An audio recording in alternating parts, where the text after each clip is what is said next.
சாதக தாரை என்பது பல நாட்களாக முடியாமல் இழுத்து கொண்டிருக்கும் முக்கிய நிகழ்வுகள் எளிதில் முடித்து வைக்கும் ஆற்றல் கொண்டது. உங்கள் நட்சத்திரத்தில் இருந்து எண்ணி வர கிடைக்கும் 6, 15, 24வது நட்சத்திரங்கள் சாதக தாரை எனப்படும். உதாரணமாக, ஒருவரின் நட்சத்திரம் சைத்ரா என்னும் சித்திரை என்றால் அவரது ஜென்ம, அனுஜன்ம, திரிஜன்ம சாதக தாரைகள் முறையே மூலம், அஸ்வினி மற்றும் மகம் நட்சத்திரங்கள் ஆகும். இவை மூன்றும் கேது கிரகத்தை அதிபதியாக கொண்டவை என்பது குறிப்பிடத்தக்கது. சித்திரை நட்சத்திரத்தின் ஜாதக தாரைகள் ஜென்ம ஜாதக தாரை மூலம் அனு, சென்ம ஜாதக தாரை அஸ்வினி, திரிஜென்ம ஜாதக தாரை மகம். ஜாதகத்தாரை என்பது ஜாதகரின் வாழ்வில் என்னென்ன மாற்றங்களையெல்லாம் தரும் என்று பார்க்கலாம்.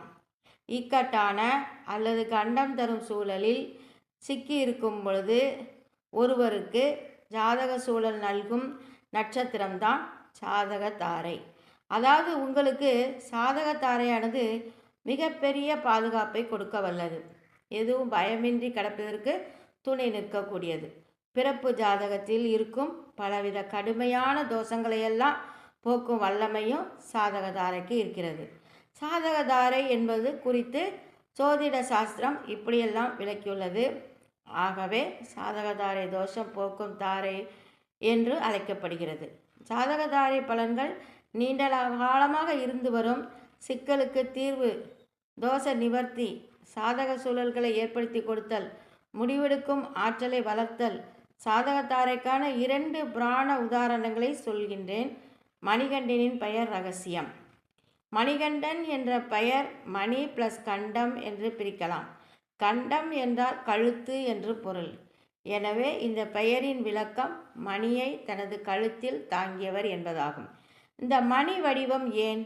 ஐயப்ப சுவாமி பிறக்கும்போதே அவரது கழுத்தில் மணி இருந்தது என்பதற்காக தாரை ரகசியத்தை காண பார்க்கடல் கடையும் நிகழ்வையும் சொல்ல வேண்டும்.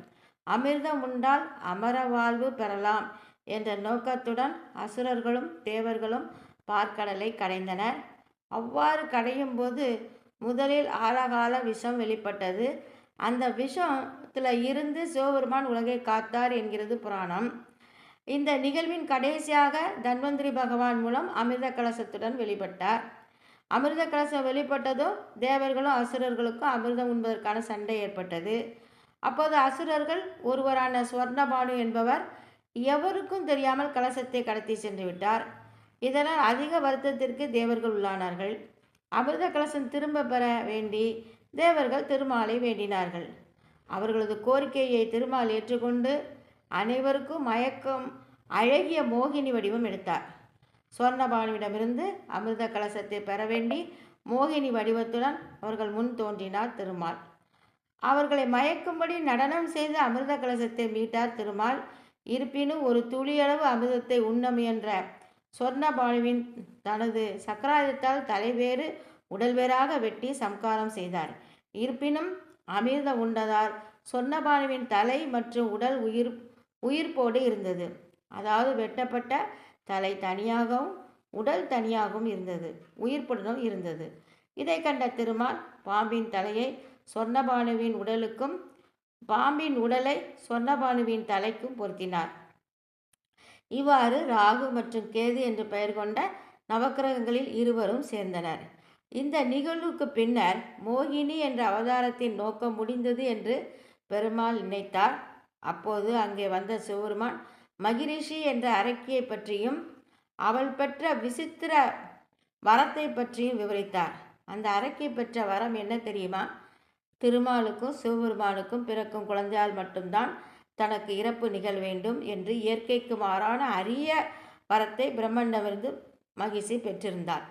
ஆகவே மோகினி வடிவமான திருமாலும் சிவனும் கூடி பிறந்தவன்தான் மணிகண்டன் என்னும் ஐயப்பன்.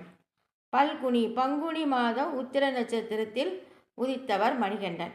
மணிகண்டன் அவதரித்தவுடன் அவரை கானகத்தில் விட்டு புறப்படும் முன்னர் அவரது கழுத்தில் மணி ஒன்றை அணிவித்தார் சிவபெருமான். உத்திரம் என்ற நட்சத்திரத்தின் ஜாதகதாரைகள் முறையே அனுஷம், உத்திராட்டாதி மற்றும் பூசம் ஆகும். அனுஷம் என்ற நட்சத்திரத்தின் வடிவம் மணி.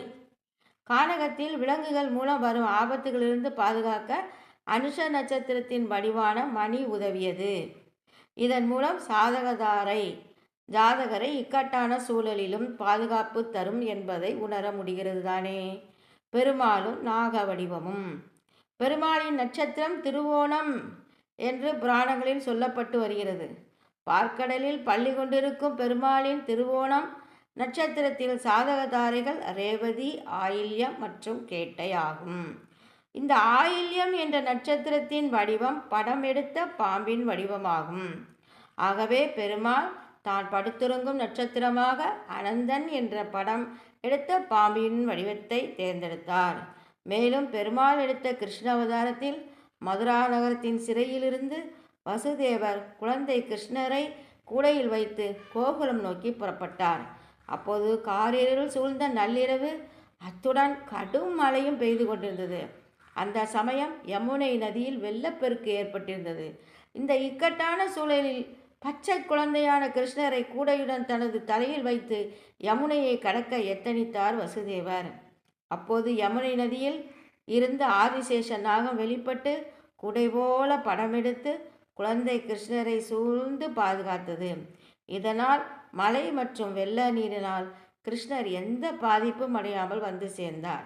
கிருஷ்ணர் பிறந்த ரோகிணி நட்சத்திரத்திற்கு ஆயில்யம் என்ற படமெடுத்த பாம்பின் வடிவம் சாதகதாரை என்பதால் இக்கட்டான சூழலிலிருந்து படமெடுத்து பாம்பு கிருஷ்ணரை காத்தது.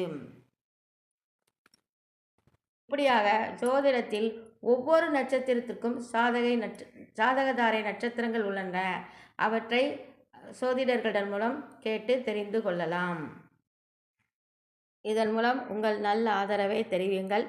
லைக் பண்ணுங்கள், ஷேர் பண்ணுங்கள், சப்ஸ்கிரைப் பண்ணுங்கள். வாழ்க வளமுடன்.